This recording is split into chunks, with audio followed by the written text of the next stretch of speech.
AP CM Chandrababu మీడియాతో మాట్లాడుతున్నారు. Live లో చూద్దాం. అట్లో పెడతాం, ఎక్కడ కూడా నిర్లక్ష్యం చేయం. కరెంటు ఛార్జీలు పెంచకుండా ఈ వ్యవస్థని సమర్థవంతంగా నిలబెడతామని చెప్పాం, నిలబెట్టాం. నేను కరెంటు ఛార్జీలు 2వ సంవత్సరం పెంచాను. నెక్స్ట్ ఇయర్ కూడా సమర్థత పెంచుకుంటాం. దాని మీద కూడా ముందుకు పోతున్నాం. ఆ తర్వాత మీరు చూస్తే సమర్థవంతమైన సాగునీటి నిర్వహణతో కరువు లేకుండా చేస్తామని చెప్పాం. ఈరోజు మీరు ఖరీఫ్ అయింది, రబీ స్టార్ట్ అయింది. దగ్గర 950 టీఎంసీ ఆఫ్ వాటర్ రిజర్వాయర్లో ఉంది. మీరు అవేర్లో చూసుకో 940 ఆ ప్రాంతంలో ఉంటుంది.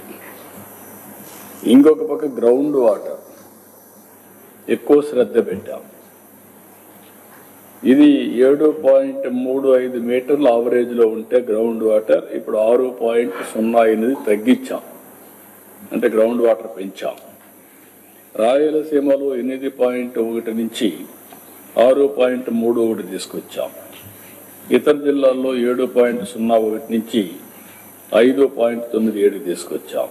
నేను ఈరోజే కాదు 30 ఏళ్లుగా ప్రయత్నం చేస్తున్నాను. సాగునీటి పంట కుంటలు తవ్వడం, చెక్ డ్యాములు కట్టడం, కంటూర్ ట్రెంచెస్ తవ్వడం, ఫారెస్ట్ ఏరియా మొత్తం వాటర్ కన్జర్వేషన్ మెథడ్స్ వేయడం, ఇవన్నీ చేశాం. దాని ఫలితాలు ఈరోజు 6 మీటర్లకు వచ్చింది. నెక్స్ట్ ఇయర్కి 3 మీటర్లకు తేవాలని 2 ఏళ్లలో దానికి ఒక ప్రణాళిక తయారు చేసుకుంటున్నాం. రిజర్వాయర్స్ కట్టడమే కాకుండా భూమిని జలాశయంగా చేసుకుని భూగర్భ జలాలు పెంచాలి, దానికి ముందుకు పోతున్నాం. అవి కూడా చేస్తున్నాం. అన్ని మైన్ ఇరిగేషన్ నీళ్లు నింపడానికి కూడా ప్రయత్నం చేస్తున్నాం. ఇంకొక పక్క ఏపీ బ్రాండ్ పూర్తిగా దెబ్బతినింది. ఇండస్ట్రీస్ పారిపోయినాయి. ఇండస్ట్రీస్ రావద్దని చెప్పే పరిస్థితికి వచ్చారు. మేము రాము, ఎవరు పోవద్దనే పరిస్థితికి వచ్చారు.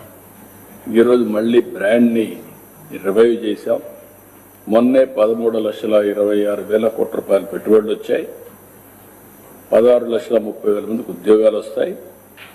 ఎస్ఐపిబి ఇప్పటికే 8,29,000 మందికి 8,29,000 కోట్ల రూపాయలు ఆమోదం చెప్పాం. దీనివల్ల 7,62,000 మందికి ఉద్యోగాలు వస్తాయి. ఇవన్నీ కూడా ఇంకొక పక్క విద్యా వ్యవస్థ ఇంగ్లీష్ మీడియం అనే పేరు పెట్టి పిల్లల జీవితాలతో ఆడుకొని డ్రాప్ అవుట్స్ వచ్చే పరిస్థితికి వచ్చింది. ఈరోజు మెగా పేటీఎం ఈ కార్యక్రమాలు పెట్టి నెక్స్ట్ లెవెల్కి వెళ్తున్నాం. ఒకప్పుడు ఆల్ ఇండియా లెవెల్లో టాప్ 5లో ఉండే విద్యా వ్యవస్థను నాశనం చేస్తే మళ్ళీ దాన్ని రివైవ్ చేసి టాప్ 3లో కానీ నెంబర్ 1 కానీ ఒక ఆల్టర్నేటివ్ ఎడ్యుకేషన్ ఆంధ్రప్రదేశ్ని ఒక మోడల్గా తయారు చేయడానికి ప్రయత్నం చేస్తున్నాం. పల్లె పండుగ ఇలాంటి కార్యక్రమాలు పెట్టి రూరల్ ఇన్ఫ్రాస్ట్రక్చర్కి శ్రద్ధ పెట్టాం. వీళ్ళు మొత్తం పెట్టినటువంటి మామూలు కాదు. ఈరోజు మీరు చూస్తే అనేక విధాలుగా బిల్స్ అన్ని పెండింగ్ పెట్టారు. అవన్నీ ఉన్నాయి ఎడ్యుకేషన్ వ్యవస్థలో. పల్లె పండుగలు అయితే విలేజెస్ అన్నీ కూడా ఇన్ఫ్రాస్ట్రక్చర్ తయారు చేస్తున్నాం. ఇంకొక పక్కన 5 ఏళ్ళు ఒక్క రోడ్డు కానీ ఒక చెరువు కానీ ఏది కట్టలేదు, నిర్వీర్యం అయిపోయింది వ్యవస్థ. అవన్నీ రివైవ్ చేసి స్ట్రీమ్లైన్ చేస్తున్నాం. ఇలాంటి కార్యక్రమాలన్నీ చేయాలంటే మళ్ళీ మనకు, నేను ఒక మాటలో చెప్పాలంటే 85 లక్షల మెట్రిక్ టన్నుల చెత్త వారసత్వంగా ఇచ్చిళ్ళారు. దాన్ని మైనింగ్ చేయడానికే పెద్ద సమస్యగా తయారైంది. జనవరి 1కి డేట్ పెట్టాను. ఎక్కడ కూడా చెత్త లేకుండా చేసే బాధ్యత. అక్కడి నుంచి నెక్స్ట్ లెవెల్ కలెక్షన్ 100% చేయడం, అక్కడి నుంచి స్లోగా నెట్ జీరో కాన్సెప్ట్ కింద ముందు పోయే పరిస్థితికి వచ్చా. సర్క్యులర్ ఎకానమీ ఇవన్నీ ఇప్పుడిప్పుడే ఫలితాలు ఇస్తున్నాయి. ఈరోజు మీ అందరికీ ప్రజల్లో కూడా ఒక చైతన్యం తేవాలి కాబట్టి నేను ప్రజెంటేషన్ మీకు చేసి చూపిస్తున్నాను. So that you will have an idea. ఈరోజు ఇది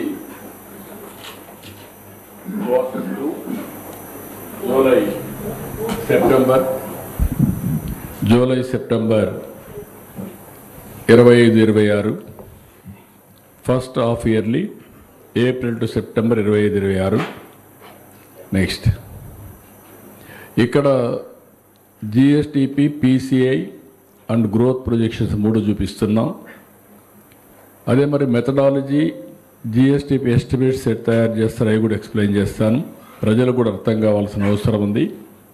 దీనివల్ల లాభం ఏంటని కూడా కొంతమంది ఆలోచిస్తూ ఉంటారు.